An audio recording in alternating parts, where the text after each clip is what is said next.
Pendidikan memiliki peran tinggi dan strategis dalam rangka meningkatkan sumber daya manusia. Bagi negara, ini merupakan investasi sumber daya manusia yang nantinya akan membawa peningkatan kualitas pertumbuhan ekonomi di masa depan. Seperti apa sih peran para desa untuk mengangkat SDM berkualitas dan berdaya saing agar mampu meraih cita-citanya?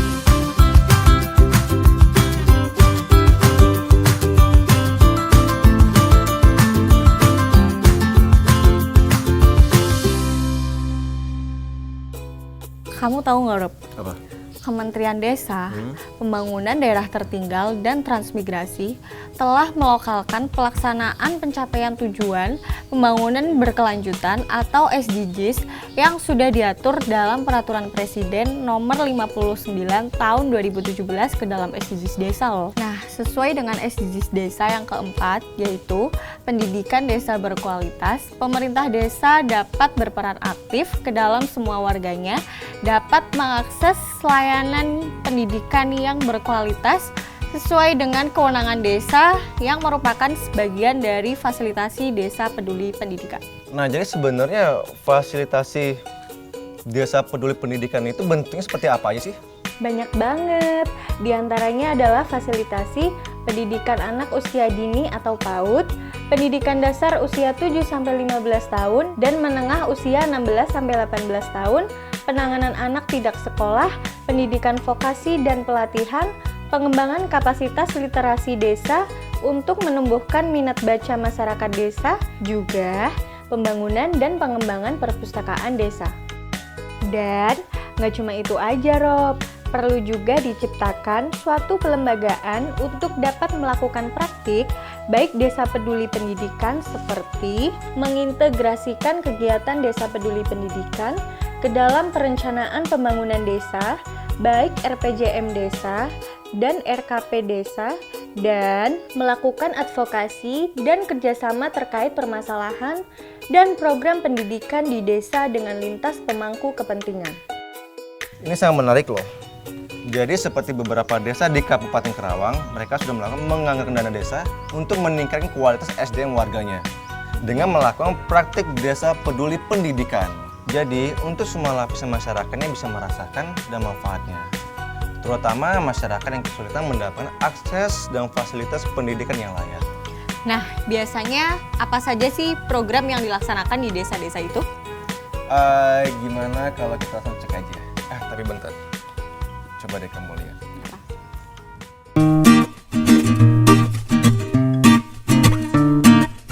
Kabupaten Karawang berada di dataran yang relatif rendah dan dikelilingi area perbukitan.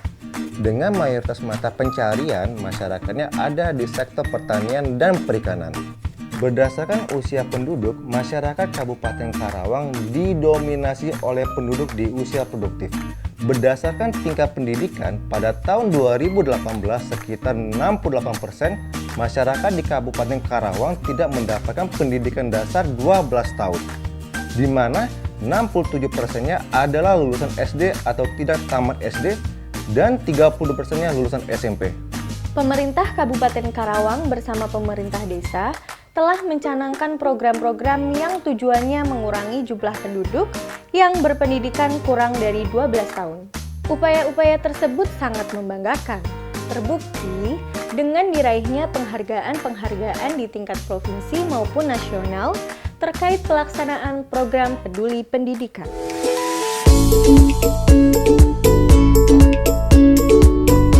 Dalam upaya pemerintahan desa peduli pendidikan, pemerintahan desa melalui SK Kepala Desa punya program SPID, yaitu Sukasari Peduli Pendidikan. Program SPID ini merupakan inisiasi dari masyarakat Desa Sukasari yang terdiri dari tokoh pendidikan, kelompok kerja PKK, tokoh masyarakat, dan Karang Taruna yang kemudian dibahas dalam musyawarah rencana pembangunan di tingkat kecamatan dan kabupaten dan disepakati bersama. Melalui program SPID, Pemda Sukasari menganggarkan dana desa dalam bentuk bantuan khusus bidang pendidikan, mulai dari PAUD atau TK, madrasah, dan pesantren dalam bentuk pembangunan gedung pendidikan, bantuan alat peraga pendidikan, komputer, laptop, sound system, meja, dan bangku belajar. Selain itu, terdapat bantuan untuk sarana dan prasarana lainnya seperti insentif guru PAUD, kegiatan BIMTEK guru PAUD, dan bantuan taman bacaan masyarakat. Selain itu, melalui SK Kepala Desa Sukasari, Pemda Sukasari membuat program BINARS, yaitu Bina Anak dan Remaja Sukasari. Komunitas ini diinisiasi oleh tokoh-tokoh perempuan di desa yang tergabung dalam PKK Desa Sukasari. Program BINARS diarahkan untuk anak-anak muda di Desa Sukasari untuk mendapatkan pendidikan vokasional, khususnya untuk mengemas segala potensi di desa dalam bentuk ekonomi kreatif. Di sana mereka mendapatkan pelatihan agar terampil dalam mengolah kerajinan bambu, akrilik, musik, qosidah, olahraga, dan lain sebagainya. Vocational skill ini nantinya bisa mereka gunakan sebagai modal untuk dapat membuka usaha, meningkatkan taraf perekonomian anak muda di desa. Dalam kurun waktu mulai tahun 2015 sampai 2021, anggaran dana desa dipergunakan untuk program SPID dan BINAR sebesar Rp654 juta. Wah, beragam sekali ya. Bentuk pendidikan berkualitasnya baik yang formal maupun non-formal. Tapi, semua itu nggak akan bisa terlaksana dengan maksimal kalau tidak ada partisipasi masyarakat. Betul, bentuk partisipasi masyarakat nggak cuma di dalam pelaksanaannya aja, tapi mulai dari perencanaan, pelaksanaan, pelestarian, serta pengembangan hasil yang akan dicapai. Alokasi dana desa itu seharusnya diumumkan secara transparan ke publik. Nah, khususnya warga setempat. Untuk semua kegiatan wajib dibahas dan disepakatin oleh Forum Musyawarah Desa atau MUSDES. Serta dituangkan ke dalam rencana pembangunan jangka menengah atau RPJM Desa dan rencana kerja pemerintah RKP Desa. Nah, untuk melakukan pembangunan di desa juga harus menerapkan program padat karya dan tidak boleh melibatkan pihak ketiga. Artinya, tenaga pekerjanya harus melibatkan warga wilayah desa tersebut. Bahkan, jika perlu, bahan bakunya juga harus dibeli dari warga setempat. Hal ini sebagaimana diatur dalam Permendesa PDTT nomor 13 tahun 2020 tentang prioritas penggunaan dana desa tahun 2021. Nah, sedangkan untuk tahun 2022 nanti itu diatur dalam Permendesa PDTT nomor 7 tahun 2021 tentang prioritas penggunaan dana desa tahun 2022.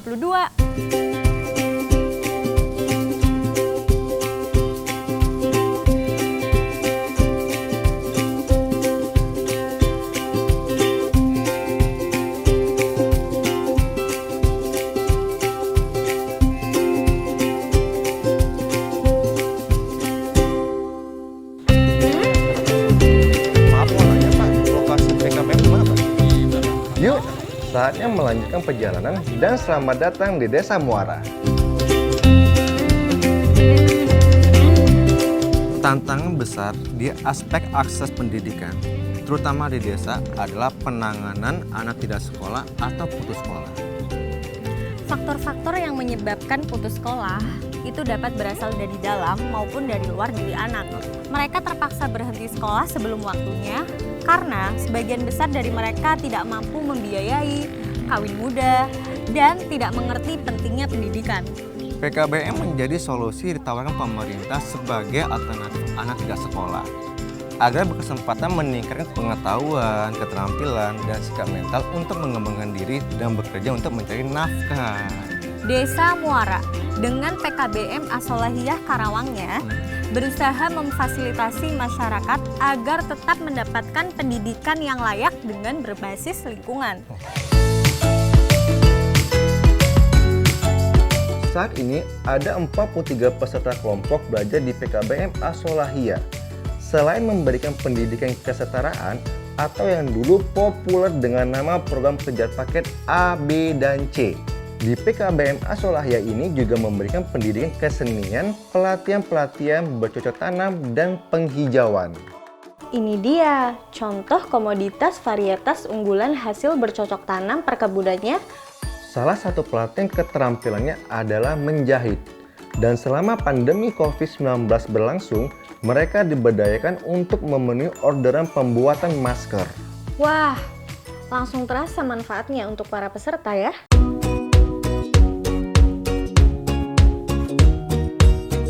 Faktor utama banyaknya anak-anak yang putus sekolah di desa kami tak lain adalah karena faktor ekonomi.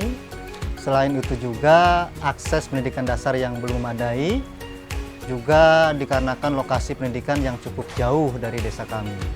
Sehingga banyak anak-anak yang mengurungkan niatnya untuk melanjutkan sekolah. Padahal untuk mencari pekerjaan pada saat-saat ini itu memerlukan legalisasi pendidikan. Dan PKBM As-Sholahiyah inilah merupakan salah satu solusi untuk anak-anak bisa melanjutkan sekolahnya. Adanya PKBM As-Sholahiyah ini melalui proses yang cukup panjang ya, diawali dari kekhawatiran kami akan tingginya jumlah warga yang putus sekolah.